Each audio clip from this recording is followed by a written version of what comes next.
Oh,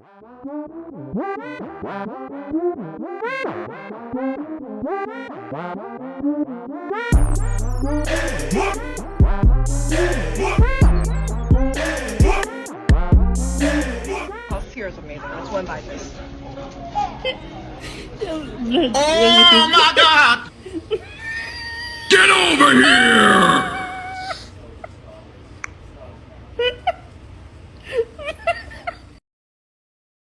Oh my God! Get over here!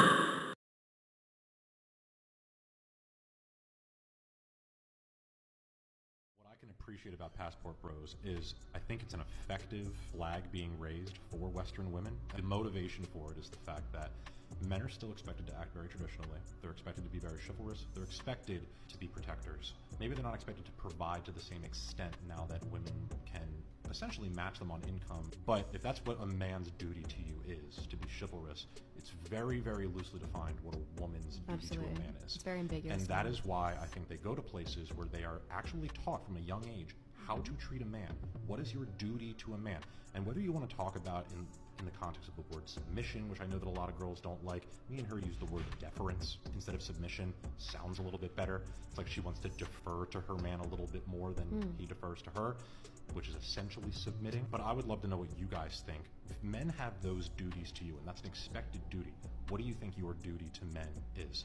For those that have been in bad relationships, look at it that way, and you've come to a place of self-actualization, and you've gotten some therapy, done some work, internal work, and, have gotten to a place of healing. And it's like, you know what? I'm good. I know my worth. I don't deserve that. I will not stand for it. Nothing wrong with that. When you know your worth, right? So you know your worth. What's wrong with them knowing theirs? There is a huge misconception that you need money in order to leave the United States. Let me be the first to tell you that life is cheaper abroad. I'm currently in a luxury high-rise apartment in the middle of Ecuador for less than $40 a night. I sold my house in Houston, Texas to live indefinitely in Bali, Indonesia. And for a beautiful room just like this, right next to the beach, with breakfast and daily room service, it costs less than $40 a night. I was recently hospitalized while in Ecuador and my bill came out to less than $500. Healthcare is cheaper, rent is cheaper, food is cheaper and better. And I call what I live a luxury lifestyle, meaning that you can find rooms cheaper than what I'm paying currently. I've met backpackers that have a budget of $500 a month and survive off of that. And depending on which country you want to go to, overall, I would say that you need less than $500 to be able to survive. The greatest thing that I did for my physical and mental health was leave the United States. Don't let fear or your ignorance about how much life costs abroad prevent you from leaving the United States. What do I do for work? I make internet money, meaning as long as I have Wi-Fi, I'm able to clock in. Why is that so great? Well, the world has good Wi-Fi now in 2023, meaning I've just been working in Japan, Korea, the Philippines, Vietnam, Colombia, everywhere. Now, the good news for you is there's a ton of jobs where you can get your internet money too, where you don't need a degree. And I've compiled the best ones and how many open jobs there are. First, customer service representative. 50,000 open remote positions are available. Second, data analytics. That's what I do. 45,000 open positions right now. Best of luck, everybody, and follow me. I got good shit. God damn! Why living in Bali is way fucking better than living in the US. First up, we have rent and living expenses. Now, this is what you can get in Houston for around $1,200. And note, it doesn't come with anything. No furniture, no utilities, nothing. And this is what you get. Now, on the contrary, this is what you can get for $1,200 in Bali. All the furniture is included, all utilities are included. You even get housekeeping 2 times a week. And you're only about 5 minutes away from the beach, plus you don't have to sign long-term contracts. Next up, we have food, and not too long ago I was in America. I decided to go to Chipotle, and I got nothing but a bowl, chips, and guac, and this is how much I fucking paid. And I didn't even get a fucking drink, and it wasn't even that good. Now in Bali, I can wake up and get a full breakfast platter with all the stuff you see, plus a smoothie. And then for dinner, I can get a full spread of seafood, freshly grilled, freshly caught same day. And all of this plus breakfast would cost me less than what I spent on one Chipotle bowl. And finally, this is me walking through a grocery store, not worried about being unalived by a deadly weapon. And honestly, I feel like this one doesn't even need an explanation. 你回来了 ！I miss you so much, so much, very much。真的吗？你是不是不要我了？你北京的女朋友，北京的女人是不是很漂亮？北京的女人是不是比我好看？我真的没遇到过女朋友在北京。可是你都不跟我打电话。我一直都在想你啊。你被妻我脱轨了，他是不是被妻我脱轨了？他有没有带你们看其他的 girlfriend？没有哇，你可以问他们，我每天都在。你只能有 only me, only me, only you, only me。可以，只有你。好吧。In this city, there are so many women that the men are forced to have 3 mistresses and don't work. Dongguan in China is known for 2 things. Firstly, its production of technological objects such as iPhones and iPads, and secondly, its reputation as the sex capital of China.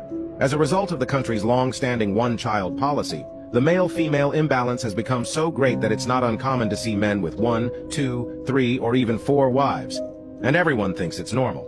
On the other hand, contrary to what we hear here and there on TikTok, it's not a question of roommates or saving costs.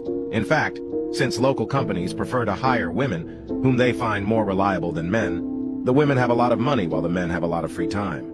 On local TV, Ayi, an unemployed man, says that it's easier for him to find a woman than a job, and that he simply preferred to find a woman to pay his bills rather than a job.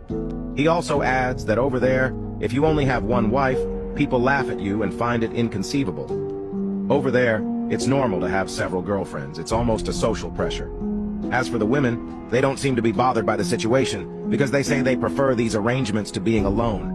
So, are you moving? In this Dave Chappelle and Elaine Earth's relationship is one that has stood the test of time. The couple has been married for over 2 decades, and they have 3 children together. They first met in the late 1990s when Chappelle was performing stand-up comedy in San Francisco. At the time, Earth was working as a chef at a local restaurant, and they struck up a conversation. They quickly hit it off and began dating. Their relationship progressed quickly, and they got married in 2001. Since then, they have built a life together, with Chappelle becoming one of the most successful comedians in the world and Earth supporting him every step of the way. Despite Chappelle's fame and success, he has always been devoted to his family and has said in interviews that they are his top priority. Earth is known to be a private person and stays out of the spotlight, unlike her husband. However, she has been a constant presence in Chappelle's life, and he has often credited her with keeping him grounded. In a 2019 interview with David Letterman, Chappelle spoke about how he and Earth had been together for so long and how they had grown and changed together over the years.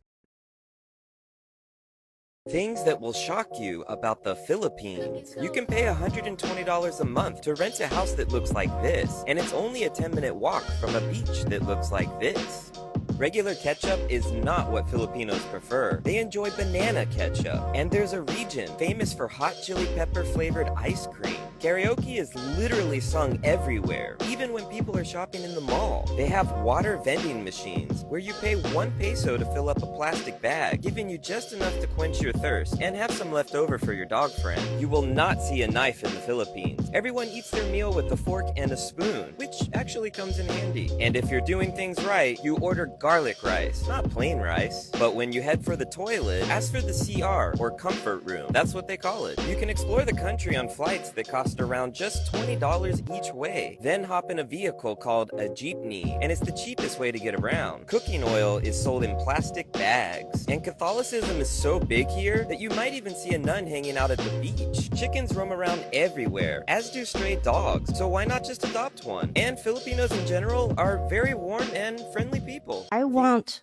my husband to experience that, to experience doing fucking nothing, to not worry about yeah. That's really sweet. Yeah, like not worry about responsibilities and stress at all, and then just like give him, be able. Shit, I'm on my period. I'm crying now.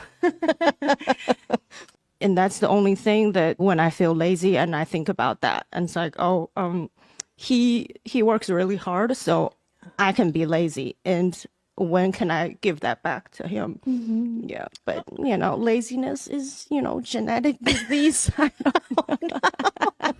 Why have access to 50, 100 when you can have access to millions, billions? You feel me? That's what traveling is all about. Nobody give a fuck about what we could get in the States.